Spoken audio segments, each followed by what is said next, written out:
Night duty শেষে আমি কোয়ার্টারে না ফিরে চলে গিয়েছিলাম আমার কলেজে। আমার কলেজে কিছু আমার কাজ ছিল।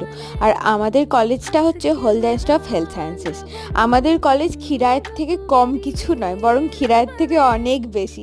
চারিদিকে দেখো একদম ফুলের রাজ্যে ভরপুর, এত ফুল এত ফুল, মন প্রাণ একদম জুড়িয়ে যাবে কলেজের ক্যাম্পাসটায় গেলে। তো যাই হোক, কাজ মিটিয়ে কোয়ার্টারে ফেরার পথে ঠাকুরের জন্য ফুল মিষ্টি কিনে নিয়েছিলাম। ফিরে এসে আজকে আমার সবচেয়ে বড় কাজটা ছিল আমার রুমের এই টেবিলটা গোছানো। টেবিলটা একদম অপরিষ্কার হয়েছিল, তাই আমি কিছু অর্গানাইজার কিনেছিলাম মিশো থেকে। সেইগুলো দিয়েই আমার এই কর্নারটা সুন্দর করে মোটামুটি সাজিয়ে নিয়েছিলাম। তারপর স্নান সেরে 3টের সময় লাঞ্চে বসেছিলাম। আর লাঞ্চ করার পরে খেয়েছিলাম এই কুনাফা চকলেটটা। হ্যাঁ, এটা কিন্তু একদম গিল্ট ফ্রি। আমি একটা ওয়েবসাইট থেকে অর্ডার করেছিলাম যেটাতে কোনো কার্বস নেই এবং রয়েছে নো সুগার। তো যাই হোক, আজকের মতো আমার মিনি ব্লগটা এতটা।